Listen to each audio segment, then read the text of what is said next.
이 시간 우리에게 주시는 말씀은 우리 신명기서 7장 17절로 26절까지 말씀, 신명기서 7장 17절로 26절까지 말씀을 우리 한 절씩 교독하겠습니다. 내가 혹시 심중에 이르기를 이 민족들이 나보다 많으니 내가 어찌 그를 쫓아낼 수 있으리요 하리라마는 그들을 두려워하지 말고 내 하나님 여호와께서 바로와 온 애굽에 행하신 것을 잘 기억하되 내 하나님 여호와께서 너를 인도하여 내실 때에 내가 본 큰 시험과 이적과 기사와 강한 손과 편파를 기억하라. 내 하나님 여호와께서 내가 두려워하는 모든 민족에게 그와 같이 행하실 것이요 내 하나님 여호와께서 또 왕벌을 그들 중에 보내어 그들의 남은 자와 너를 피하여 숨은 자를 멸하시리니 너는 그들을 두려워하지 말라. 너희 하나님 여호와 곧 크고 두려운 하나님이 너희 중에 계심이니라. 내 하나님 여호와께서 이 민족들을 내 앞에서 조금씩 쫓아내시리니 너는 그들을 급히 멸하지 말라. 들짐승이 번성하여 너를 해할까 하노라. 내 하나님 여호와께서 그들을 내게 넘기시고 그들을 크게 혼란하게 하여 마침내 진멸하시고 그들의 왕들을 내 손에 넘기시리니 너는 그들의 이름을 천하에서 제하여 버리라. 너를 당할 자가 없이 내가 마침내 그들을 진멸하리라. 너는 그들이 조각한 신상들을 불사르고 그곳에 입힌 은이나 금을 탐내지 말며 취하지 말라. 내가 그것으로 말미암아 올무에 걸릴까 하노니 이는 내 하나님 여호와께서 가증히 여기시는 것임이라. 너는 가증한 것을 내 집에 들이지 말라. 너도 그것과 같이 진멸당할까 하노라. 너는 그것을 멀리하며 심히 미워하라. 그것은 진멸당할 것임이니라. 아멘. 자, 오늘의 말씀은 이스라엘 백성들이 약속의 땅에 올라갔을 때 정복 전쟁을 하게 되지 않습니까? 그때 이제 토착민들을 만나게 되는데 거기 거주하는 가나안 백성들을 만나게 되는데 그들을 보게 될 때 두려운 마음이 들게 될 것이라는 것을 모세가 이제 예상한 거죠. 그래서 권면하는 것입니다. 이스라엘 백성들의 믿음의 삶이 굉장히 강한 것도 아니고 성숙한 것도 아니기 때문에 모세가 미리 예상해서 피해야 할 길을 미리 가르쳐 주는 거죠. 여러분, 우리가 어떤 자녀들이 결혼했을 때에도 결혼이 좋은 것도 있지만 또 갈등도 막 생기잖아요. 그런 걸 알기 때문에 야, 너는 이렇게 해야 된다. 갈등이 있을 때, 아내가 잘못했을 때, 남편이 좀 실수했을 때 이렇게 하라. 이렇게 예상해서 말해주잖아요. 지혜롭게. 그래서 그래야 결혼 생활이 편안하다. 그렇게 얘기하는 것처럼 모세도 이스라엘 백성들이 약속의 땅에 올라가서 시험 받을 걸 뻔히 알기 때문에 미리 예상하여서 권면해 주는 것입니다. 그래서 모세는 하나님께서 아브라함을 통해 약속하신 그 땅에 들어가서 이 세 세대들이 약속을 받았어요. 분명히 땅을 가서 정복하게 될 것이다. 약속을 분명히 받았음에도 불구하고 가나안 땅에 사는 족속들을 바라보면서 두려워하게 될 것이라는 것을 모세가 이제 미리 예상하는 겁니다. 그럴 때 그 두려움을 느낄 때 그 두려움을 이기고 어떻게 계속해서 땅을 정복해 나가는 이 하나님의 사명을 감당할 수 있는가, 그걸 말해주려고 하는 것이죠. 그래서 17절을 보면 약속의 땅에 들어갔을 때 그 족속들을 보면서 이스라엘 백성들이 이런 생각을 하게 될 것이라는 거죠. 17절에 내가 혹시 심중에 이르기를, 마음에 생각하기를, 이 민족이 나보다 많으니, 수적으로 많고 내가 어찌 그를 쫓아내리요. 수적으로도 많고 성곽도 두껍고 성문도 아주 견고하고 자기들보다 훨씬 잘 살거든요, 이 가나안 사람들이. 그러니까 그걸 보고 두려워할 거란 말입니다. 내가 어찌 그를 쫓아낼 수 있으려, 이런 마음이 들 거라는 거죠. 처음에는 여호수아를 통해 막 담대하게 여리고성 무너뜨리고 들어가니까 하나님이 우리와 함께 하신다, 이런 마음 막 들잖아요, 처음에는. 그런데 이적이나 기적이 계속 내 마음에 있는 건 아니거든요.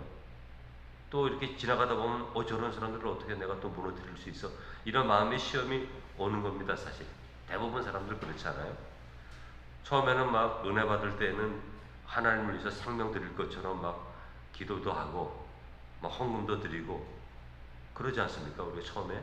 근데 시간이 지나면 그런 마음은 싹 사라지고, 그렇죠? 하나님이 왜 이렇게 나를 대하시지? 이런 생각도 들 때도 있고, 집안에 어려운 일, 힘든 일 생기면 나를 보호하시나? 이렇게 의심하는 것처럼 그런 걸 지금 말하는 것입니다. 하나님의 약속을 따라, 그 놀라운 하나님의 능력과 은혜를 따라 요단강도 막 갈라져서 건너오고 여리고성도 막 무너뜨리고 왔는데, 그것은 싹 잊어버리고 내가 저 사람들을 어떻게 쫓아버리지? 저 많은 사람들을, 저 나보다 더 건강하고 그런 사람들을, 훌륭한 사람들을, 저 군대를, 이런 생각이 든다는 말이죠.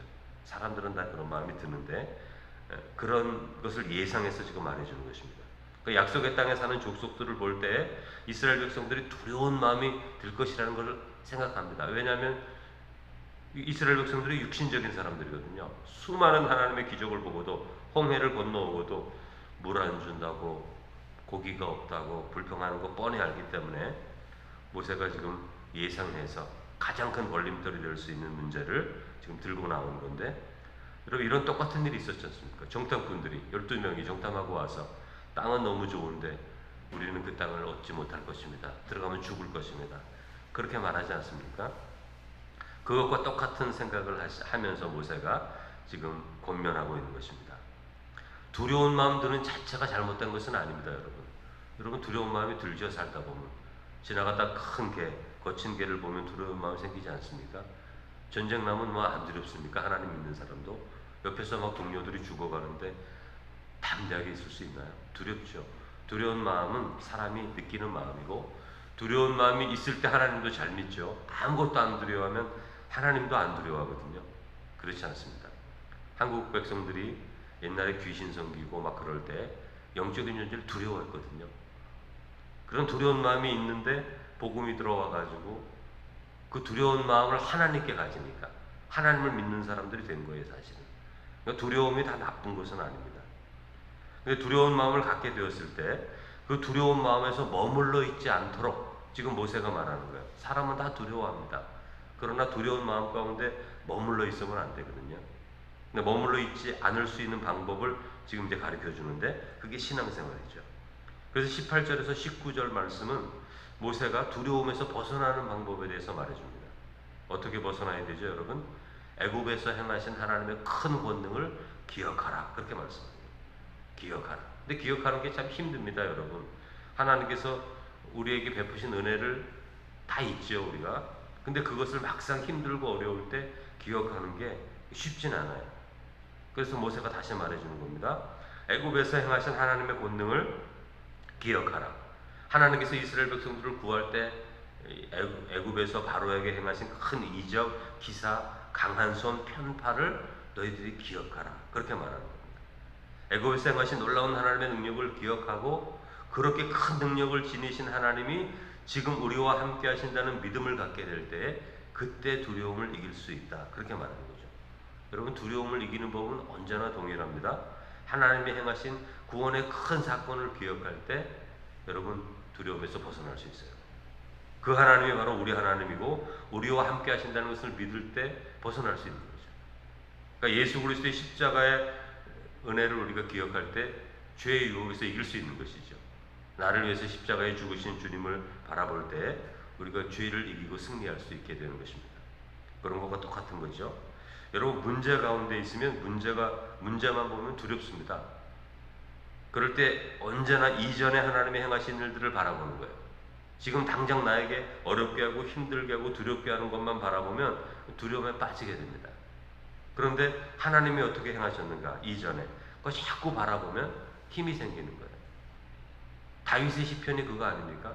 두려움 앞에 있을 때 하나님 앞에 나아가잖아요. 그래서 막 기도하고 찬송하다 보니까 하나님이 악한 자를 대하셔서 어떻게 행하셨는지, 악한 자의 이빨을 뽑으시고 뺨을 치시고 막 그렇게 말하지 않습니까? 그러면서 그 두려움에서 이겨나가잖아요. 그러니까 하나님을 생각하면 두려움이 사라지는데 왜? 하나님은 크신 권능이 있으신 분이기 때문에, 위대하신 분이기 때문에. 두려워한다는 것은 뭡니까? 나보다 두려운 존재라고 자꾸 생각하니까, 나보다 강한 존재라고 생각하니까 두려운 것인데, 가장 강하신 하나님의 놀라운 능력을 바라보게 될 때 그 두려움을 이길 수 있는 힘이 생기게 되는 것입니다. 그러므로 애굽에서 행하신 하나님을 생각하라. 가장 큰 능력으로 나타나셔서 애굽 왕 바로를 물리치시고 구원하신 그 하나님의 권능을 너희들이 기억하라, 생각하라, 그렇게 말씀하는 거예요. 그러므로 여러분, 성경을 우리가 읽어야 되는 이유가 있습니다. 이것입니다. 성경에는 하나님의 구원에 대한 이야기가 너무너무 많잖아요. 구원에 대한 이야기. 아담과 하와가 죄를 졌을 때도 하나님 구원하시죠. 아주 큰 죄를 졌음에도 불구하고. 여러분, 또 가인을 구원하지 않습니까? 하나님이 아벨을 죽이고 돌아다니는 그 가인의 기도를 들으시고, 그런 가인까지도, 살인자까지도 하나님 구원하지 않습니까? 소망이 있지 않습니까? 노아를 보면 이 세상을 다 멸하시는데 신실하게 사는 사람을 구원하지 않습니까? 다윗이 골리앗 앞에서 또 이기지 않습니까? 다 구원의 이야기거든요. 그 구원의 이야기를, 성경을 계속 읽으면 마음 가운데 무엇이 생기냐면, 하나님은 구원하시는 분이구나, 이 마음이 그냥 딱 생기는 거예요. 구원하시는 분. 그럼 우리의 삶이 어떠하든지 간에 내가 잘못해서 힘든 일을 당할 수도 있고, 때로는 남이 잘못해서 내가 힘든 일을 당할 수도 있는데, 하나님이 나를 구원하실 것이다. 어떤 모습이든지 간에 그런 믿음이 생기는 거예요. 그거 믿음이 생기면 문제 가운데 빠지지 않거든요. 마음이 열리는 겁니다. 틈이 생기는 겁니다. 여러분, 두려워하면 하나님이 아무리 기도하세요 그래도 기도 못합니다. 여러분, 두려워하면. 그러나 항상 하나님의 구원의 이야기를 읽고, 힘들고 어려웠던 요셉을 이렇게 10여 년 동안 고생하게 하시다가 하나님의 구원의 뜻이 있으셨구나, 이런 거 우리가 아는 것처럼 항상 그런 우리 생각을 할 수 있게 되는 거죠. 그러니까 성경을 계속 읽으면 구원의 하나님에 대한 말씀을, 구원의 하나님에 대한 능력을 우리가 경험하게 되는 거예요. 바라보게 되는 거예요. 생각하게 되는 거죠. 그러므로 성경을 우리가 읽어야 되는 것입니다. 21절에 보면 너는 그들을 두려워하지 말라. 너희의 하나님 곧 여호와, 크고 두려운 하나님이 너희 중에 계시니라. 이렇게 말씀하고 계시는 거죠. 그러니까 우리 가운데 계시는 그 하나님을 알게 될 때에 우리가 두려워하지 않게 되는 것이에요. 22절과 23절은 가나안 땅에 살아가는 사람들을 정복할 때 진멸하라, 진멸하라, 이렇게 말합니다. 여러분, 이 진멸하라는 말이 매우 좀 잔인해 보여요. 진멸하라는 것은 한 명도 남기지 말고 완전히 멸절시키라, 이런 뜻이기 때문에 그렇습니다. 오늘날로 보면 평화롭게 잘 사이좋게 서로 살아가면 되는데 왜 이렇게 다 진멸하라, 이렇게 말씀하시니까, 하나님이, 사랑의 하나님이, 이렇게 생각할 수 있습니다. 그런데 성경에는 이러한 비슷한 말씀이 너무너무 많아요.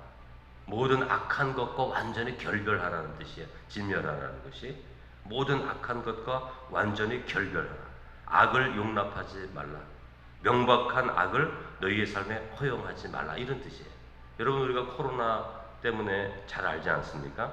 바이러스를 차단하기 위해서 거리를 두고 마스크를 쓰고 백신을 맞으라, 이렇게 말하지 않아요? 하나님의 자녀를 유혹하고 불신하게 하고 올무에 들게 하는 악한 바이러스, 그게 이제 가나안 사람들의 우상 숭배이기도 하고 그런 것인데, 그런 것을 용납하지 말라, 이렇게 말하는 것입니다. 죄송합니다. 알람이 있네요. 그러니까 그런 것과 똑같은 것입니다. 그러니까 자녀를 유혹하고 불신하고 올무에 들게 하는 악한 것을 용납하지 말라, 그 바이러스와 같은 것을, 그 말씀을 하시는 거예요. 그냥 누구나 다 없애버리라, 그런 뜻이 아니라, 왜냐하면 함께 있으면 결국에는 그렇게 될 것이기 때문에. 이스라엘 백성은 하나님이 매우 강력하게 말씀하십니다. 여러분, 사도행전에 보면 아나니와 삽비라 사건이 있잖아요. 그 사건 보면 우리가 생각합니다. 아니 뭐 이 정도 가지고 이렇게 아나니와 삽비라를 그 당장에 생명을 거두어 가시나, 이런 생각 우리가 하죠. 근데 왜 그렇게 하시는 겁니까? 그때가 초대교회거든요. 막 교회가 부흥하는데 부흥의 첫 시작이잖아요. 그 첫 시작에 이런 악한 일이 올무가 될 수 있기 때문에 하나님께서 모델로, 하나님의 교회는 거룩한 교회인데 이런 거짓된 것들은 있을 수 없다는 것을 우리가 말하는 모델 케이스라고 그러잖아요. 모델 케이스로 하나님 보여주시는 것이지, 그 다음에도 이런 일 그렇게 하지 않으셨거든요. 고린도 전서에 보면 악한 일이 얼마나 많은데 그때마다 그 사람들 다 죽이시거나 생명 거두어 가시지 않거든요. 그러니까 하나님의 역사가 막 지금 일어나서 하나님의 부흥이 막 물을 타고 나가려고 그러는데 그 가운데 딱 막혀있는 아나니와 삽비라, 그거에 대한 심판을 하신 것처럼, 여러분, 그런 것들이 있다면 하나님의 역사 속에 항상 그렇게 하는 것이 아니라 어떤 특별한 순간에 하나님의 선한 뜻이 가려워졌을 때, 그때 하나님께서 특별히 강한 역사로 심판하시는 역사가 있는 것이지 하나님이 언제나 그렇게 하시는 것은 아니거든요. 지금 이스라엘 백성들이 아브라함의 약속을 따라 약속이 성취되고 그 가운데서 하나님의 백성으로 세워져야 이 세상을 구원하는 뜻 가운데 나아가는데 거기에서 우상으로 여러분 다시 변질돼서 하나님의 백성들이 거기서 실패하면 안 되기 때문에 이런 강력한 법을 써서 이방인들의 삶과 아주 분리되는 삶으로 하나님께서 구별하기를 원하시는 것이죠. 그런 특별한 시기라는 것을 우리가 더 생각할 수가 있는 거죠. 25절에서 26절을 보면 그래서 조각한 신상을 다 불사르고 그 다음 말씀이 중요한데 신상에 입힌 금과 은조차도 탐내지 마라. 왜냐하면 그것은 올무가 될 것이다. 그러니까 이스라엘 백성들이 야 저거는 바알상이야, 저거는 쓸모없어, 다 불태워야 돼. 근데 금이 박혀있거든요 그게. 그러니까 아니 신상은 나쁜 거지만 저 금과 은은 우리가 잘 값어치가 있는 것이니까 우리가 잘 보관해서 나중에 우리 재산으로 쓸 수 있지 않느냐, 더 선한 일을 위해서 쓸 수 있지 않느냐. 그러니까 그것은 불태우지 말고 잘 보관하자, 이렇게 말할 수 있다는 거죠. 그래서 금은 값어치가 있는 것이기 때문에 사용하기 위해 가지고 있을 수 있는 거예요. 그런데 오늘 하나님 뭐라 그러십니까? 그것이 너에게 올무가 된다. 올무는 덫을 말합니다. 덫이 된다. 왜냐하면 육신적으로 이끌리게 될 것이다. 너희가 좋은 의도로 시작했을지라도 실제적으로는 그것은 덫으로 가능할 것이기 때문에 아예 가까이 하지 마라. 여러분 데살로니가전서 5장 21절에 보면 범사에 헤아려 좋은 것을 취하고 악은 어떤 모양이라도 버리라, 이렇게 말씀하셨어요. 악은 어떤 모양이라도 버리라, 이렇게 말씀하시는 것입니다. 그러니까 우리가 어떤 선한 거짓말을 위해서 어떤 선한 것을 위하여 악을 사용할 수도 있거든요. 근데 그것을 허용하다 보면 진짜 악을 허용하게 되는 거예요, 사실. 여러분, 내가 어떤 선한 것을 위해서 자꾸 거짓말을 합니다. 근데 진짜 거짓말을 하게 되는 거예요. 사람은 습관이 들거든요. 그런 비유적인 말로 여러분이 생각하게 하면 됩니다. 왜냐하면 이 신상은 하나님이 가증히 여기는 것이기 때문에. 가증히 여긴다는 것은 뭐예요? 하나님이 혐오하시는 것이다. 하나님이 정말 싫어하시는 것이다. 하나님이 싫어하시는 것이기 때문에 너희는 그것이 아무리 값어치가 있고 너희의 삶에 어떤 중요한 것일지라도 하지 마라, 그렇게 말씀하시는 거예요. 왜? 유혹되고 미혹되고 나중에는 덫이 될 것이기 때문에 그렇게 말씀하는 거죠. 하나님께서는 이런 것들이 이스라엘 백성들에게 올무가 된다는 것을 알고 있는 것입니다. 올무는 어떤 거죠, 여러분? 은밀하게 숨겨져 있어요. 잘 보이지 않습니다. 그러나 가다가 밟으면 완전히 걸려드는 것이죠. 처음에는 아무것도 아닌 것처럼 느껴집니다. 그런 것들이. 그러나 시간이 지나면 완전히 빠지게 되는 거예요. 완전히 잡혀들게 되는 거죠.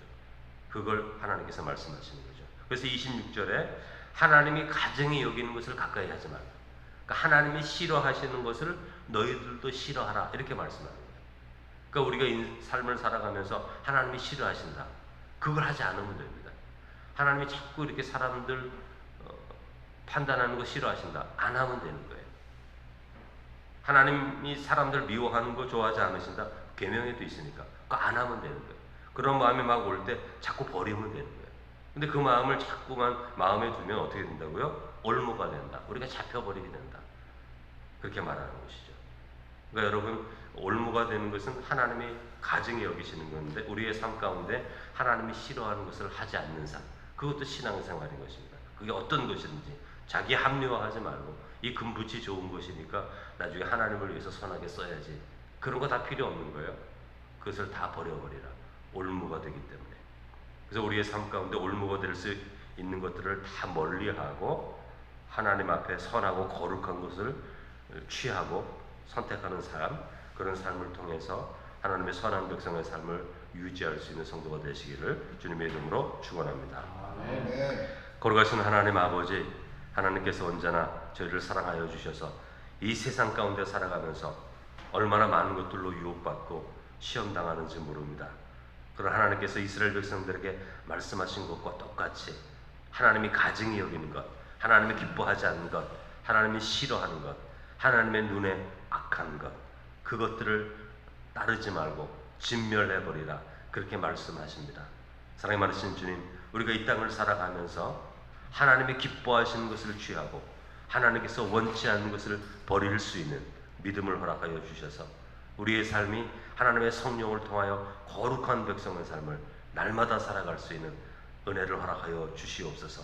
아주 작은 것이라도 하나님이 기뻐하지 않는 것은 우리의 몸으로, 우리의 삶으로, 우리의 생각으로, 우리의 마음으로 받지 않게 하시고, 하나님이 기뻐하시는 것은 어떤 것이든지 우리의 삶 가운데 취하고 기뻐하고 감사하는 삶을 살아서 우리를 통하여 하나님의 말씀 가운데 있는 그 놀라우신 하나님의 은혜가 다 이루어지며, 하나님의 말씀에 순종하고 살아가는 삶 가운데 베푸시는 하나님의 놀라운 은혜가 우리의 삶 가운데 쌓이고 충만하게 열매 맺을 수 있는 그런 믿음의 삶을 살아갈 수 있도록 역사해 주시옵소서. 하나님, 새로운 주간을 시작합니다. 주님께서 저희의 삶을 지켜주시고 보호하시고 어디에 있든지 하나님의 영광을 위해 살아가게 하시고, 하나님께서 순종하는 자에게 주시는 참된 기쁨과 보호와 인도와 선하고 아름다운 길을 만날 수 있는 복된 한 주간이 될 수 있도록 은혜를 더해 주옵소서. 예수님의 이름으로 기도드립니다. 아멘.